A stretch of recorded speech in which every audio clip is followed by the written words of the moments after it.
Olá pessoal, tudo bem? Paulo César, PC, professor de Geografia.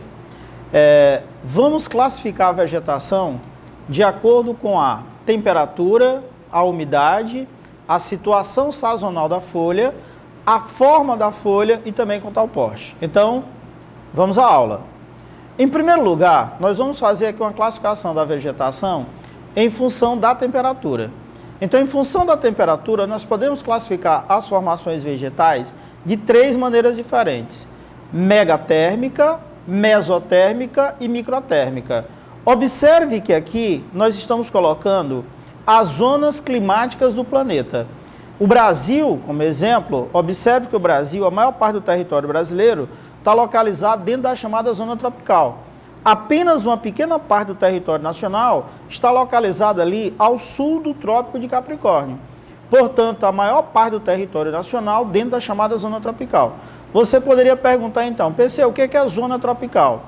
É aquela que está compreendida entre 0, está aqui o 0, 23 graus 27, que é essa linha aqui, e 23 graus 27, que é essa. Então, a zona tropical ela está entre 0 grau, 23, 27 norte, e 23 e 27 graus sul, tudo bem? Então, megatérmica é aquela vegetação que está adaptada às elevadas médias térmicas, normalmente aí acima de 20 graus Celsius. A mesotérmica, adaptada à temperatura média anual, veja bem, pessoal, é temperatura média anual. PC, como é que se calcula, por exemplo, uma amplitude térmica anual? Você pega a média do mês mais quente e subtrai pela média do mês mais frio, tá? E aí você tem a vegetação chamada de microtérmica, que está adaptada, média térmica abaixo aí de 12 graus Celsius. Se a gente observar esse mapa, você vai perceber aí essa formação vegetal, se você se deslocar nesse sentido, então você vai sair de uma vegetação microtérmica, onde teria ali a vegetação da tundra, você teria ali a conífera e também algumas áreas de pradaria, que seria a vegetação aí microtérmica. Você passaria aqui para a vegetação mesotérmica, a floresta temperada, a vegetação mediterrânea, e entraria dessa daqui, que é chamada vegetação megatérmica. Tá? Então, observe que as formações vegetais que estão presentes aqui no território brasileiro são, em sua maioria, classificadas como vegetação do tipo megatérmica. Bem, então, classificamos a vegetação de acordo com a temperatura, agora de acordo com a umidade. Como é que a gente pode classificar essa vegetação? Então, de acordo com a umidade, nós temos aqui primeiro a chamada vegetação hidrófila. O que é a vegetação hidrófila? É aquela planta que vive dentro d'água. Se você pega o aguapés, você pega ali a Vitória Régia, ela é classificada como uma vegetação hidrófila. Então, ela é uma planta que vive dentro d'água. É diferente, pessoal, de você falar de vegetação higrófila. A vegetação higrófila está adaptada a ambiente de elevada umidade. Exemplo, a floresta amazônica, a Mata Atlântica. Então, essas florestas tropicais, elas estão adaptadas a ambiente de elevada umidade. Elas são higrófilas e não são hidrófilas. Hidrófila é aquela vegetação que vive dentro d'água. Tá? Temos aqui também a chamada vegetação mesófila. Ela está adaptada a ambiente de média umidade.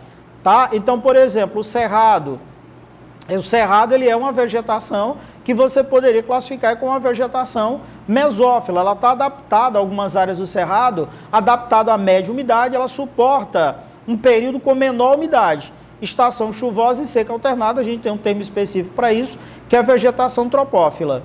Então eu tenho uma vegetação chamada de xerófila, adaptada a ambiente de baixa umidade. No Brasil, onde é que eu encontro isso aí? Sertão nordestino. Então, a caatinga, ela é classificada como uma vegetação xerófila. E aí nós temos, muita gente confunde, com a chamada vegetação tropófila. A tropófila é aquela que está adaptada a uma variação sazonal de umidade. PC, o que é sazonal? Sazonal é referente à estação do ano. Vamos pegar aqui como exemplo o cerrado.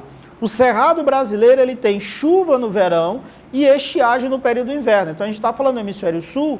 Então, quando é que ocorre o nosso verão? É de dezembro a março, não pode esquecer. Verão no hemisfério sul é de dezembro a março. A estiagem é no período do inverno, vale de junho até setembro. Pode se prolongar aí pelo mês de outubro. As primeiras chuvas normalmente começam no fim de novembro em algumas áreas. E aí nós temos uma vegetação chamada de halófila. O que é halófila? adaptada a ambiente de elevada salinidade, como exemplo aí nós temos o cerrado, tudo bem? Então já classificamos a vegetação de acordo com a temperatura e agora de acordo com a umidade. Vamos, olha aí, ó, o que é que nós temos aqui? A Vitória régia e o aguapé são plantas de meio aquático, então elas vivem dentro d'água. A Vitória régia, e a gente tem um caso em especial, porque a Vitória régia ela é da região amazônica, então ela está adaptada a um ambiente que tem elevada umidade, beleza? Bem, quanto à situação sazonal da folha, o que é isso? É se essa folha cai ou não em um determinado período do ano. Quando a gente diz cai ou não, são todas as folhas caem ou não. Então nós temos a vegetação classificada como perene, também chamada de perennifólia. O que é perene ou perennifólia? É aquela que não perde todas as folhas em um único período do ano. Tá? Então vamos imaginar, por exemplo, a floresta tropical, floresta amazônica, mata atlântica. Em qualquer época do ano ela está lá, sempre verde. PC, mas toda formação vegetal é assim? É claro que não, não é, pessoal? A caatinga não tem esse formato. A caatinga ela é uma vegetação decídua. O que é decídua? PC, eu estou vendo ali que também tem o nome caducifólia, exato. Então é perennifólia, que permanece com as folhas ao longo de todo o ano, e caducifólia. Caducifólia é aquela que perde as folhas num determinado período do ano. Observe como a natureza ela é bem perfeita, né, pessoal? Eu tenho a floresta temperada, ela é decídua, então floresta temperada decídua, ela perde as folhas num determinado período do ano, e a caatinga, distante aí milhares de quilômetros, né, ela tem a mesma característica. Ela também perde a folha num determinado período do ano. PC, a caatinga perde as folhas em que período? Ela começa a perder as folhas para se proteger contra o período de estiagem. Enquanto que a floresta temperada, ela se protege contra o inverno rigoroso que está se aproximando. E nós temos também uma formação vegetal que é semidecídua. O que é semidecídua? Uma parte da vegetação perde as folhas e outra não. Que vegetação é essa? O cerrado brasileiro. Então observe que eu tenho aqui a floresta amazônica, ela é perene, floresta amazônica, mata atlântica, vegetação perene, ela nunca perde completamente as folhas, e aqui eu tenho uma vegetação chamada de semidecídua. Observe que essa daqui perdeu as folhas e essa aqui não. Então isso é que eu vou chamar de vegetação semidecídua. Uma parte da vegetação perde a folha e outra não. Então vamos relembrar aqui.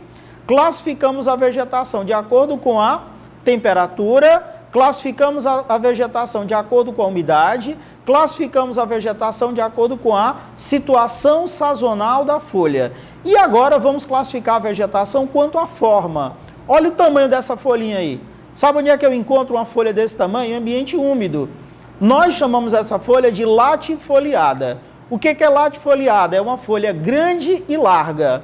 Então, latifoliada, folha grande e larga, tá? Onde é que ela aparece? Em ambiente mais úmido, floresta amazônica, mata atlântica.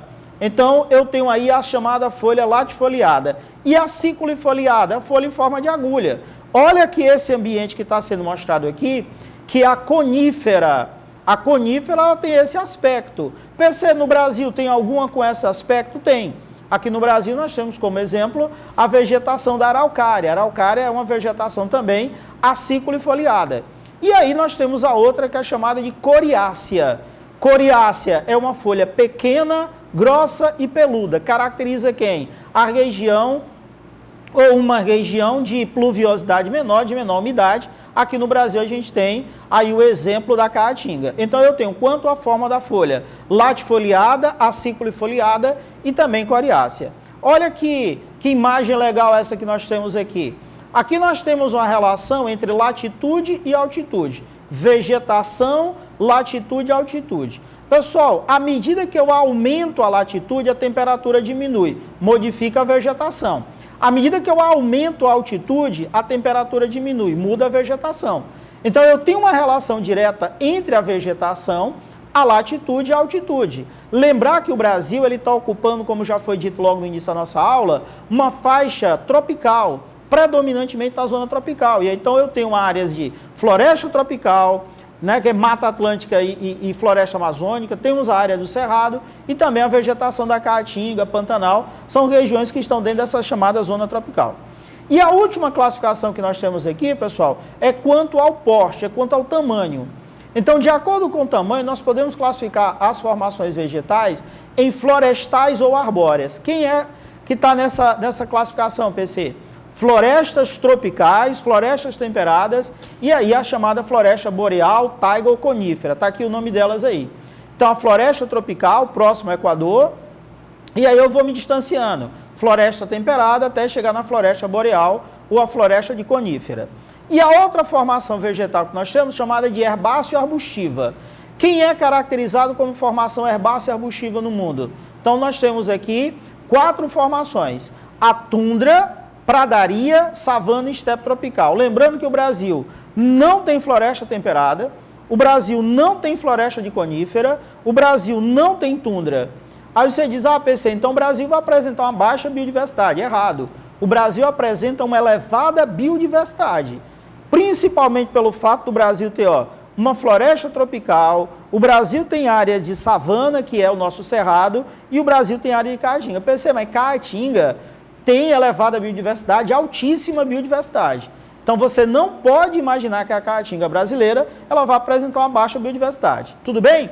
Pessoal, chegamos ao final de mais uma aula. Espero que ela tenha sido boa, espero que ela tenha sido proveitosa. Tchau!